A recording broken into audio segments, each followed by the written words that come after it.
Indonesia merupakan negara kepulauan dengan total 17.000 pulau. Tak hanya itu, Indonesia merupakan negara kaya akan budaya, bahasa, dan agama.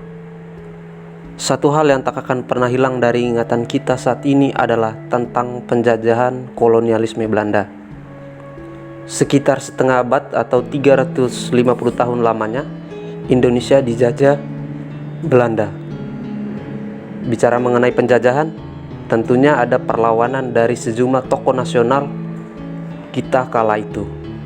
Sebut saja sejumlah tokoh itu, di antaranya Imam Bonjol, Pangeran Diponegoro, Cut Nyadieng, Sultan Hasanuddin, dan lain-lain.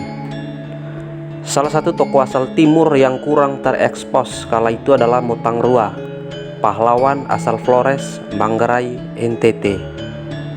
Berdasarkan pemberitaan di salah satu media lokal yaitu Floresa.co, Motang Rua dilahirkan pada tahun 1860. Motang Rua merupakan salah satu pejuang yang menentang penjajahan Belanda pada abad ke-20.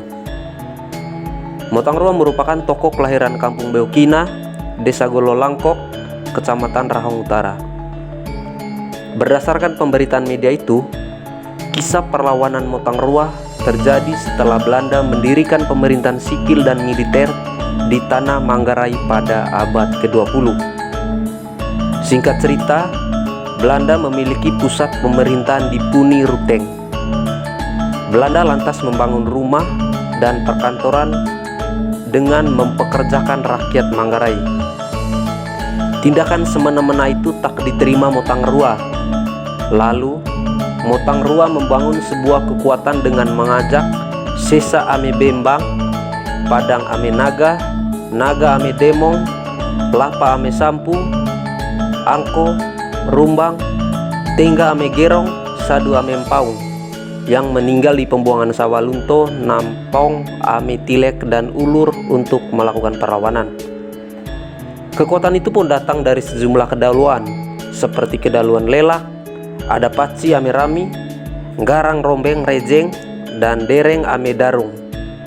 Dari kedaluan Doso ada Paker Ame Jaga, kedaluan Dehas ada Raja Ame Kasang Ngampang Leok, kedaluan Ruteng ada Ngorong Carep, Tunggu, Kelang, Labe, dan Wakul.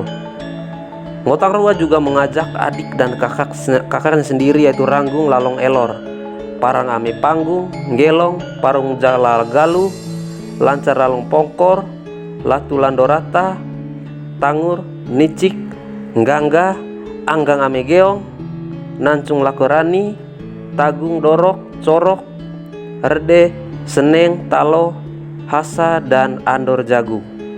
Kekuatan itu bentuk untuk mendirikan benteng kubu serta memboikot rakyat lainnya yang berasal dari arah wilayah Lelak, Doso, Kolang, dan Rahong agar tidak mengantar bahan bangunan serta makanan untuk kepentingan Belanda di Ruteng.